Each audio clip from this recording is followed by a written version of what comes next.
Okay. Oh, I keep forgetting to put.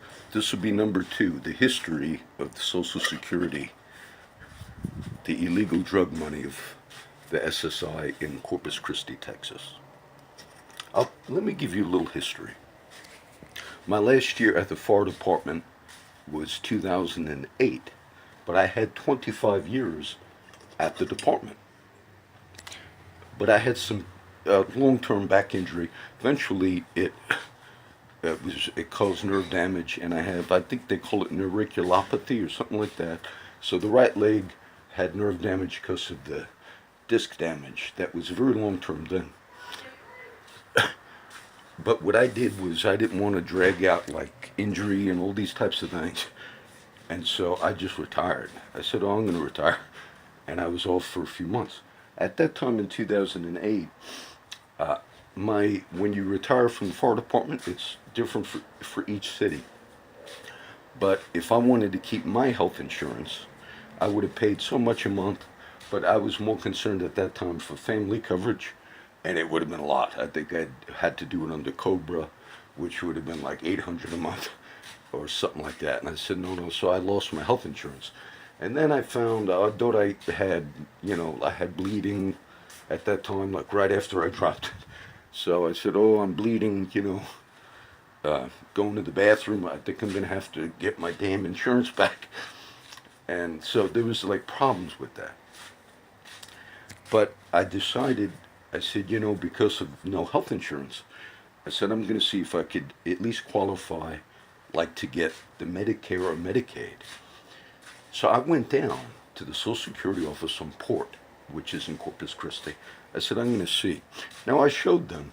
I had a CAT scans and all, and I had more damage, I think, than they thought, because it showed they had to do nerve tests on the leg at one time, and it was kind of bad.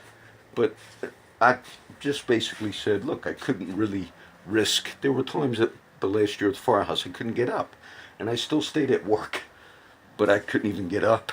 I said, I'll do it. And I remember once one of the captains called the other station. I heard him, and he said, look, John ain't even going to be able to get out of the bed if you have a run tonight. But I still went. And there were days I couldn't get up here, and I was going to work. And my wife says, how are you going to go? I said, no, I'm going to do it. And then I collapsed once here. The pain was so bad. It was disc damage. And then I had to go to the ER, and they shot right into my spine, whatever, cortisone. It didn't even stop the pain. It was bad for a few years, but because I walk a lot more.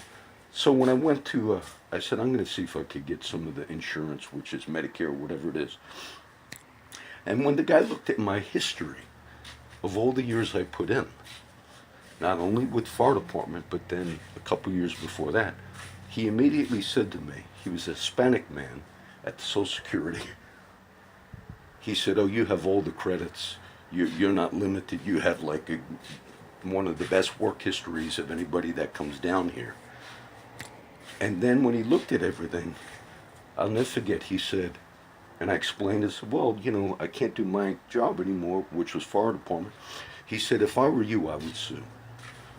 The first day I went down there, if I were you, I would sue. And I thought that was strange, because you would think if he deemed, oh, you qualify.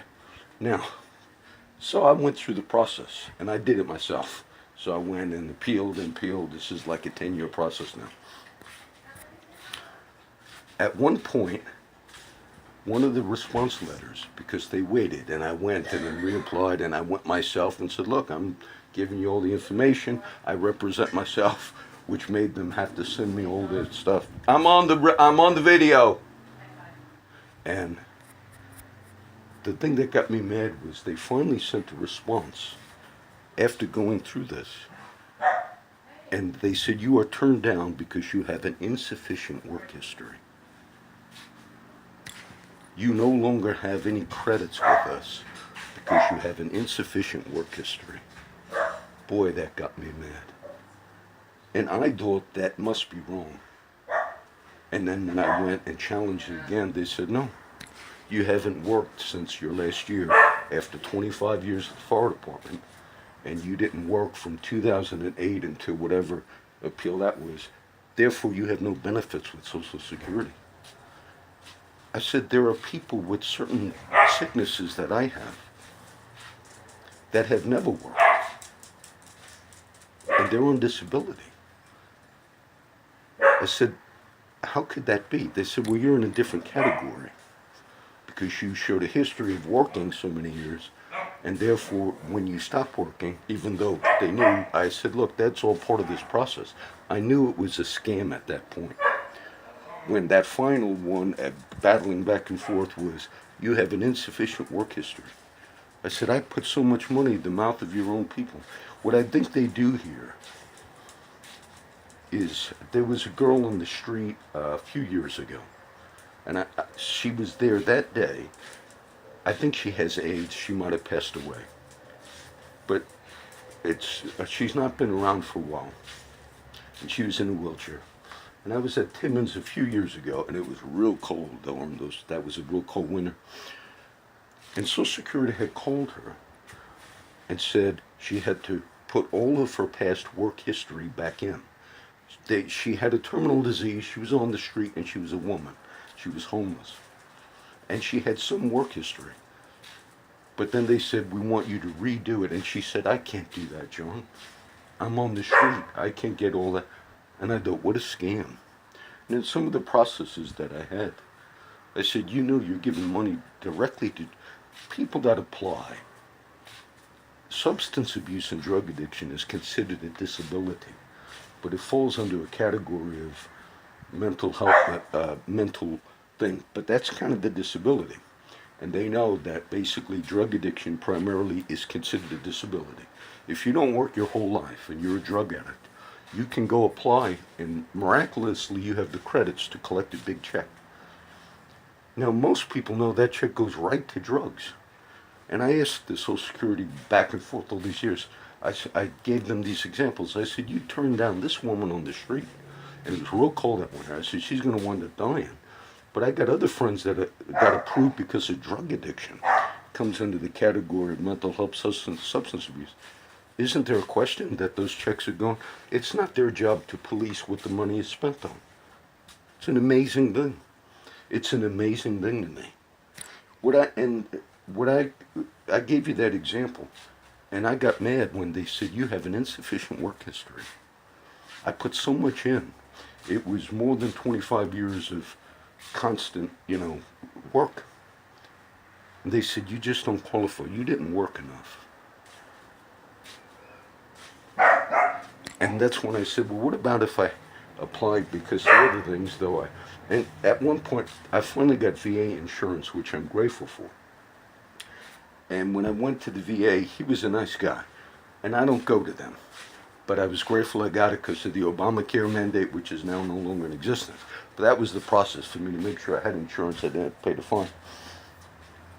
And at one point, I went in and he wanted to give me stuff for certain things. And I said, no, I don't want to take any drugs. I prefer not to take any drugs because I don't want to. And sure enough, though there was a diagnosis, that paperwork was turned in to Social Security. And they said, well, you said here you didn't want to take the drugs. I said, well, if somebody's got a sickness and that's diagnosed, isn't that sufficient? Well, but you said you feel okay. I said, I didn't want to get on opioids. Don't you understand? I basically am a recovering alcoholic. I thought, what a joke. What a joke. They almost said, unless you take drugs, you can't. But the one thing that finally tipped me over in all these battles with them, and I did bring out, I said, you're turning down women on the street. I got friends, drug addicts, their whole lives. That's not a single day they worked. And you have the goal to tell a retired firefighter, but 25 years in first responder, and your response was insufficient work history. They even said you could go work at McDonald's. What a disgrace. I believe that they should investigate this port office. Social Security here is on Port Street of Corpus Christi. But when this whole process began, and that first initial contact, the man looked at it and he said, you have put so much in to the system. there's no limits. Like, you don't have to meet any requirements. You have the top amount of credits that a person could have in the system. And then after arguing back and forth for 8 years, they said, now you have zero. You have an insufficient work history. They're a scam.